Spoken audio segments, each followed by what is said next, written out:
Labor Day. The United States of America recently celebrated Labor Day, which is different from Mother's Day because Mother's Day is about raising the children, and labor is a whole other thing entirely that also needs to be acknowledged. Jeff, this is a terrible joke by me. Jeff Snider, the head of global research for Alhambra Partners. The reason I'm in the mood of terrible jokes is because of Tracy Majets. And she is a Twitter follower and YouTube commenter, and she has started a thread on Twitter. And here are her economic jokes. Ready? Question: why doesn't Jeff Snider's kids ever have balloons at their birthday parties? No chance for inflation. All right, here's another one. Here's another one from Mr. Tom Hartman. So there's a whole thread, ladies and gentlemen, that you can join in on. Question: why is Jeff Snider virtually impervious to Lyme disease? Because he's always up to date on tick data. Dun, dun, dun. That might be the best, inside baseball joke ever. All five of Nobody else will get that, Well, thank you very much, Mr. Hartman, and thank you very much, Miss Majits. I hope I'm pronouncing that right, and forgive us for humoring everyone. Well, we're going to talk about the employment situation in the United States. We just celebrated Labor Day. We're going to be going over an article that Jeff posted at Alhambra Investments at their blog, and it was posted on the 3rd, and it's called Just in Time for Labor Day. It's not payrolls missing the mark by such a wide margin. And we're going to go back in time a little bit. Here, I've quoted your opening sentence. It was a highly curious change in the shape of the labor force. Beginning October 2015 and lasting until March 2016, for 6 months, Americans came flooding back into the labor market, or so they said. Yeah, and if you remember, let's go back in time to 2014, 2015, the best jobs market in decades, if you recall the slogan around that time. The establishment survey, the unemployment rate was falling rapidly. But the one thing that had been missing is the one thing that economists, including those at the central bank, at the Federal Reserve, had been waiting for. For the first time in post-war history, following the 2008 recession, or actually beginning in the 2008 recession, the U.S. labor force actually shrank. Now, in recessions, what had become typical is people lost their job, but they never left the labor force because why would they?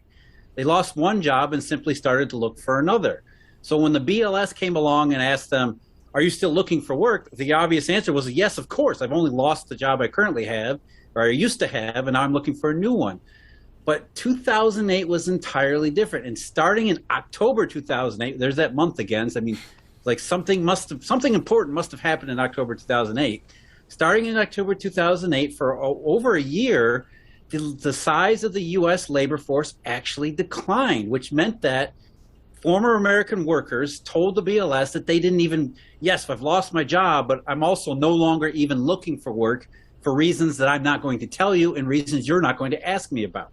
So as far as the BLS was concerned, people just left the labor force for reasons that that weren't specified. And what was supposed to have happened in any legitimate real recovery is those people would have come back into the labor force. That was what everybody was waiting for. That was the real recovery signal from the labor force itself when people said, I gave up looking for a job in the aftermath of the Great Recession because it was just so awful. There was no point in even bother why even bother looking for a job because there aren't any available. But if things really did start to move into recovery, those people would say, oh, I can see that there's now good paying opportunities. I'm going to re-enter the labor force. And not only am I going to re-enter the labor force, all my neighbors who have been out of the labor force, they're going to go back into it too. And up until 2013, 2014, 2015, that didn't happen. In fact, between, I think it was, the 2 years before this October 2015 event, going back to 2013, it had taken 2 full years for 2 million people to come back for the labor force to grow by 2 million. And that's the other part that I haven't specified here is, as all of those people left the labor force, there's millions left the labor force in 2008, there's obviously millions of new Americans who are coming of age that's supposed to have entered the labor force as well, but never did. So you've got all those millions sidelined from the Great Recession, as well as those who never had a chance to begin with. You know, the joke about millennials in their parents' basements. Well, yeah, that's where that came from, because there really was not the marginal economic opportunity for them. And if there had been in an actual recovery, we would have seen them enter the labor force. We would have seen the other group enter the labor force. We would have seen the labor force begin to rise back to where it should have been had the Great Recession actually been a recession. In October 2008, it made sense. You know, you could understand why the labor force went down, because even though it had never happened, as you pointed, since World War II, was because that's when Hollywood released the monetary horror movie Eurodollarween, Don't Fall Asleep or Go Into Repo. And then in October 2015, you would think the authorities said, yeah, the labor force is increasing because it's time. It's been 7 years. But the 5 people or 4 people that we have left watching this show know that doesn't make sense.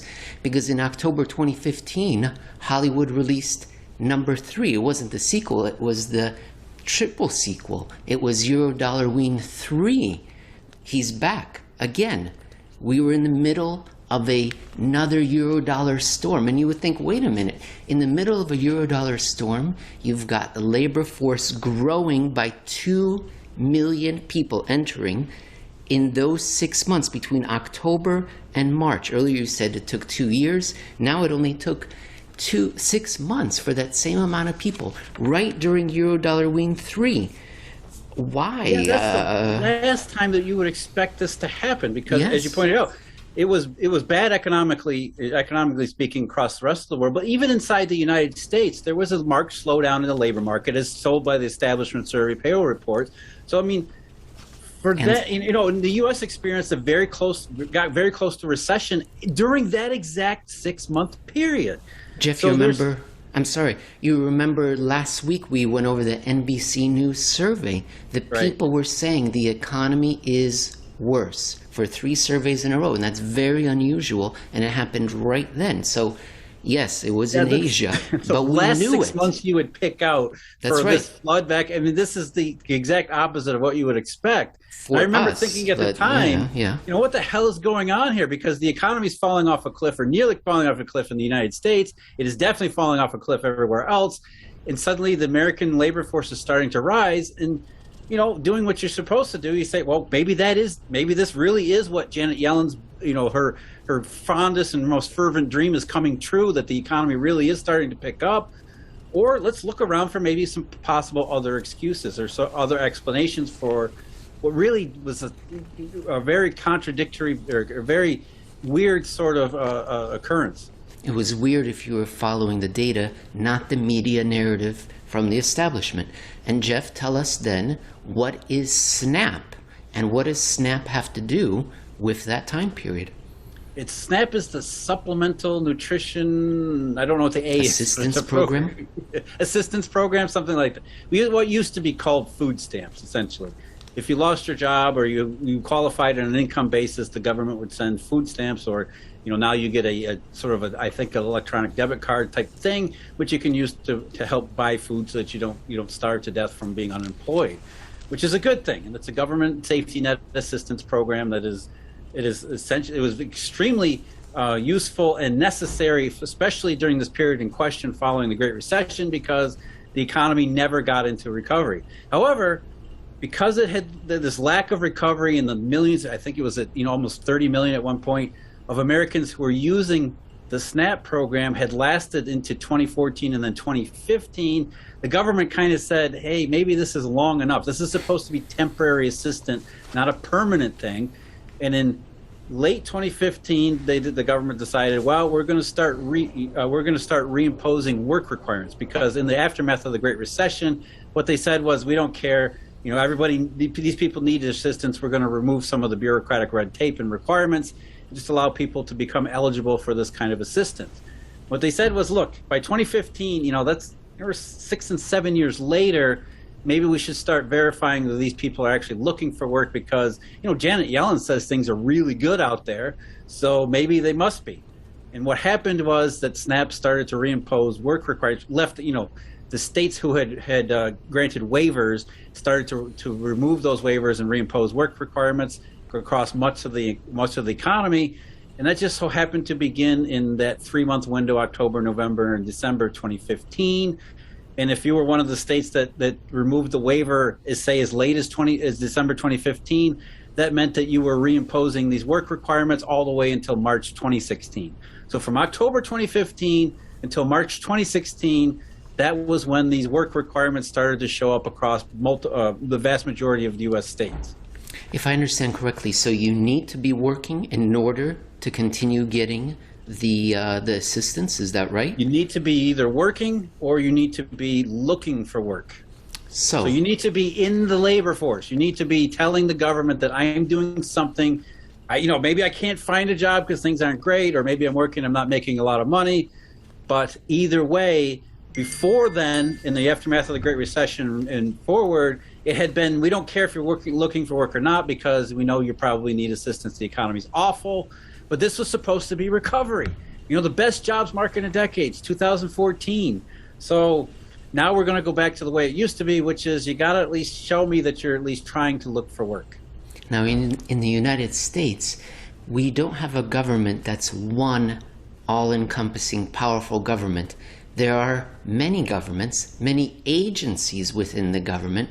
And so you believe and explain in this article that the people were getting a call from, or being told from, one government agency, you better be at work, and they were telling them, yeah, I'm looking for work. And then they would get a call from a completely separate entity that almost certainly had no connection and was not cross-referencing. Hey, are all these people? But you're saying it's two government agencies. One is telling me I have to be at work. Here's another one, a survey calling me, are you at work? What am I going to answer? And you say, Jeff, you didn't take it lightly, but you were saying fraud. Yeah, I'm thinking that what happened was that people started to say they were looking for work. They would tell the local state agency that administered the SNAP program that, okay, now I have to, there's a work requirement involved that's being reimposed. Yes, of course I'm looking for work. Here's a list of a couple of companies that I called, or whatever you need to do to verify that you're looking for work. And then along comes the BLS, which tracks the labor market data, the establishment survey and the household survey, which is where this labor force data comes from. And I have to imagine that some of these people were thinking, well, I just kind of fibbed to the state agency, and this is a federal government agency. I probably should tell them the same thing.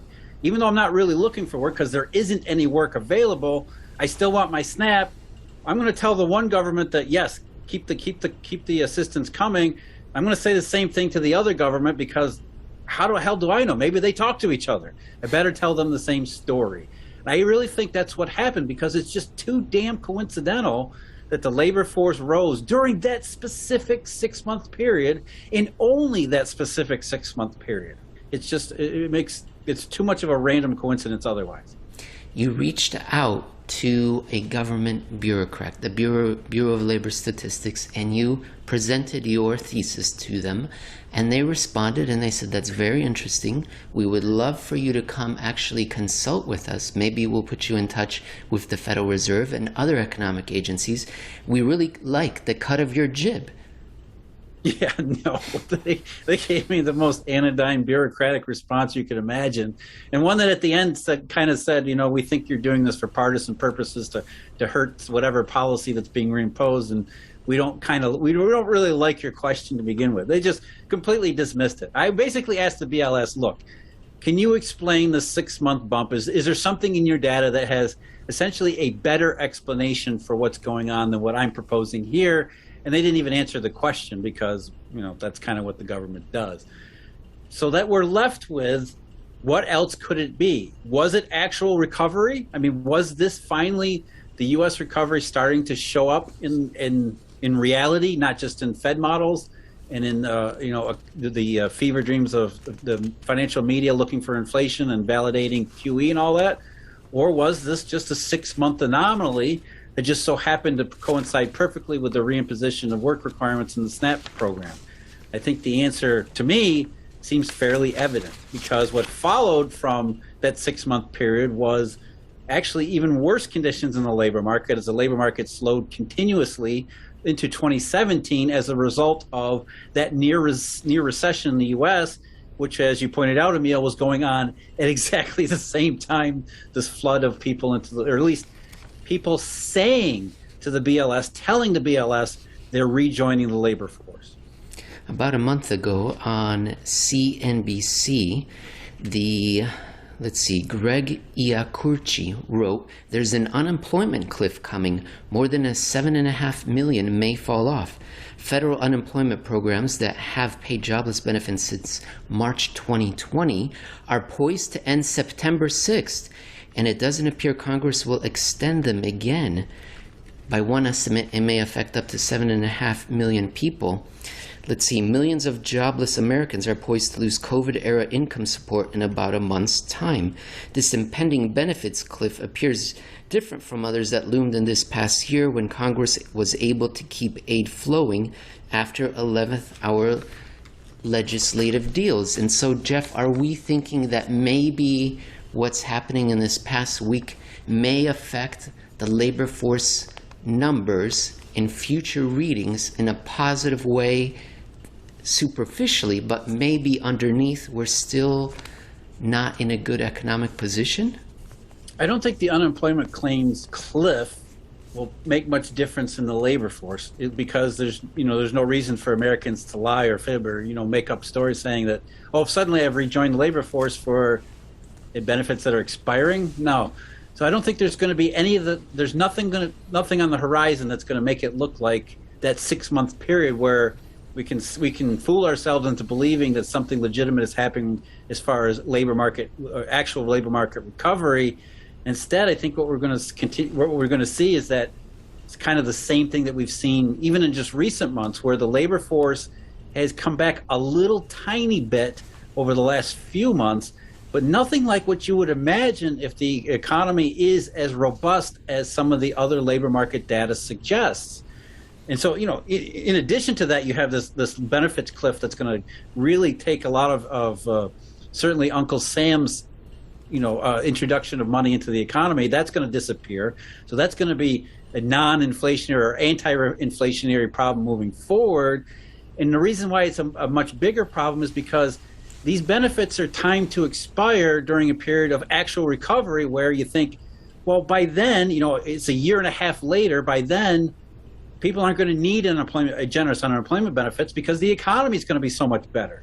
But what if the economy isn't so much better? And that's really what we're getting at here, is the labor force numbers are essentially Americans telling you at the margins, maybe the economy isn't as good as you people seem to think it is, or you're being told it is, because we're not even bothering to look for work, and we're telling the BLS that we're not looking for work because there's really no purpose. I know there's all sorts of other explanations for this, including the additional benefits that the government has been paying.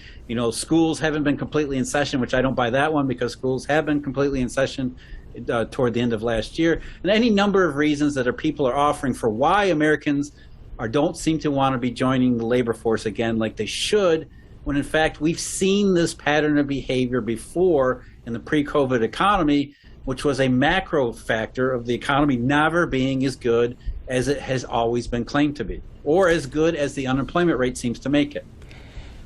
We talked about the unemployment rate a week ago, and I think it was at 5.2%, which is fantastic considering, but we're always concerned about the labor force participation rate. And in this article, you give us some good numbers. Now, I've pulled up the chart here where you've got some notes just to jog your memory. Can you walk us through these huge numbers regarding both the change in the labor force and the addition of new workers that haven't been able to find a job? How far behind are we? That's really the other part of this too, and that's really, going back to what I said, the joke about the millennials and now Generation Z that is stuck in their parents' basement, is that the economic growth has been so poor and so lacking that the labor market has never been able to recover. So we don't have enough jobs for people who lost jobs before 2008, that had them before 2008, let alone create enough jobs to absorb new entrants. And there's been all sorts of explanations put forward about why that doesn't matter, or that this is some structural problem, that you and me are to blame for the lack of the economy, when you can see quite clearly the problem dates back to October of 2008, which has a specific purpose and a specific genesis to it. And it just how happens to point the finger at the Federal Reserve, which is where most economists live and work, and therefore they have a vested interest in doing everything in their power to say, oh, it can't have been anything about 2008 or October 2008, because that would mean we screwed up so big we broke the economy. Instead, they want to say, you and I are the problem. We're too lazy. We won't go back to school. We're too used to the $300 or $600 unemployment benefits.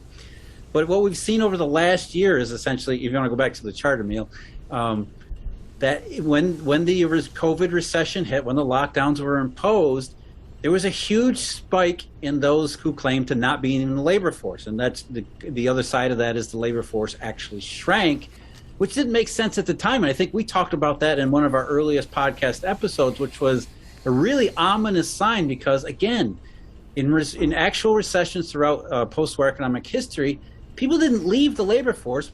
You only leave the labor force if you think, I'm not going to get a job anytime soon. So if you think this was more of a permanent change in economic condition, then you would leave the labor force. If you think it was an actual recession where it was just a temporary deviation, a temporary contraction, no matter how deep, a temporary contraction, you wouldn't actually leave the labor force. You lost your job, yes, but you're still going to look for work at some point in the near future. And that's not what happened in 2020. In fact, millions, I think, I forget at the top, it was almost like 7 million, 5 or 6 or 7 million, up until April or May of 2020, just disappeared from the labor force entirely. And then only a couple million of those actually came back into it, even though that was over a year ago.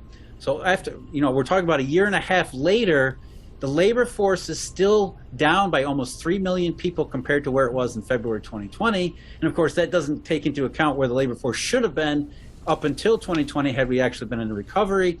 And then, that doesn't include also, a couple million more people who should have entered the labor force. Population expansion, it was almost 2 million people since February 2020 who haven't joined the labor force either, because there's no jobs for them available. And what they're saying is they're not even looking for jobs either, because there's no point.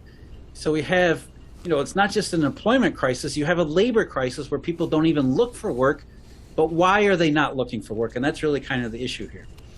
I think one of the broadest possible measures is the civilian employment population ratio, which you include in this essay, and it's right here, and I think that's the most damning one.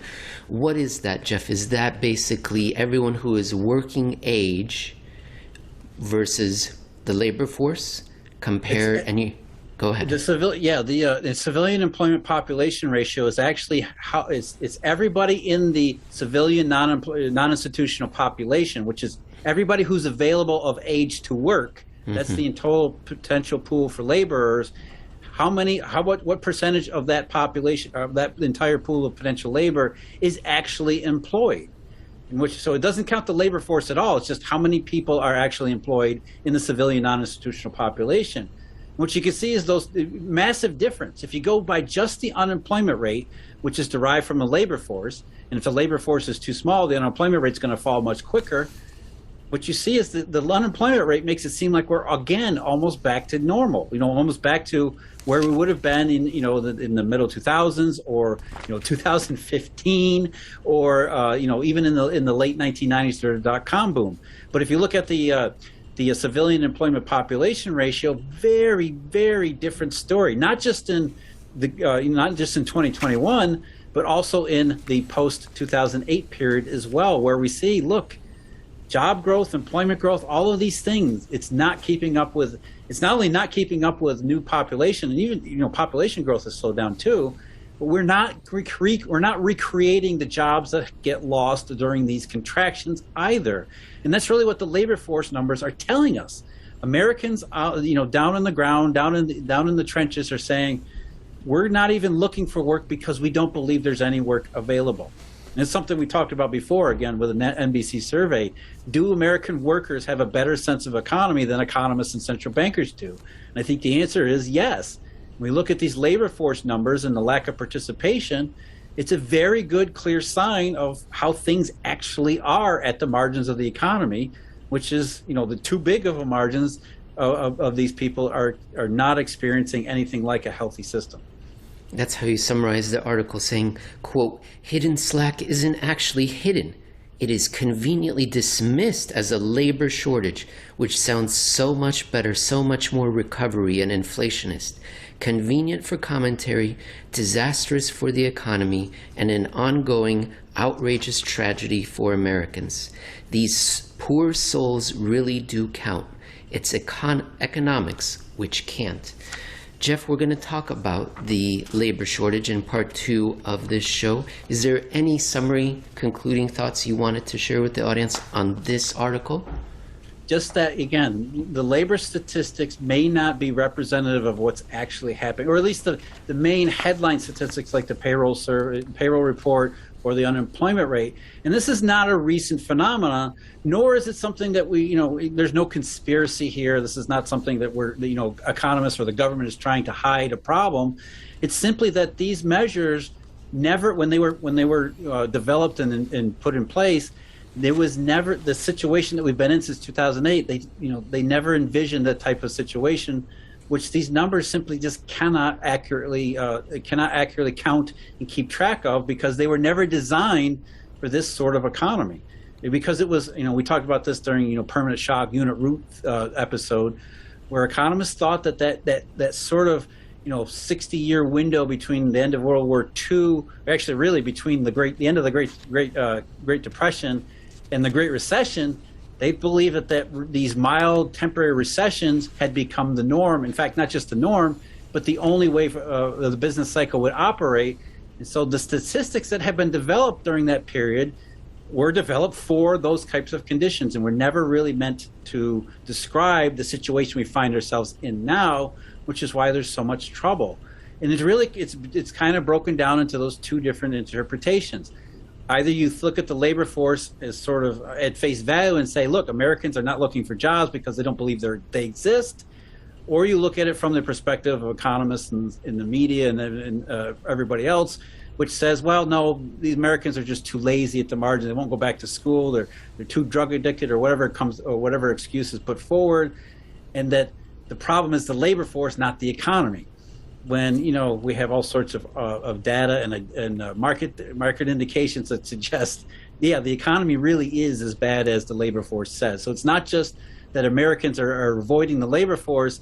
That's just another one of these really visible symptoms that you can see as part of this coherent, consistent whole, that ever since 2008, the economy has failed to recover, and the labor market has failed to recover most, which is a symptom that John Maynard Keynes warned us about over 100 years ago, when he said, look, there are two monetary evils in the world. One is inflation, one is deflation. And deflation is by far the worst one, because number one, it impacts the labor market most directly. And number two, it's so insidious you don't realize most of the time when it's actually happening. You just sort of see that there is no labor market growth, and we're left to try to figure out why that is.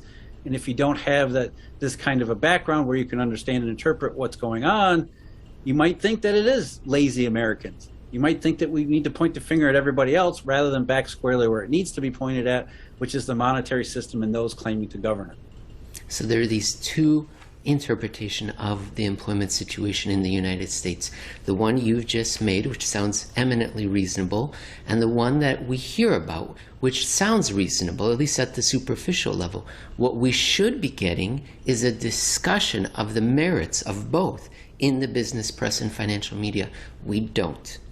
We're going to talk about next in part 2 what we do hear about, which is the labor shortage.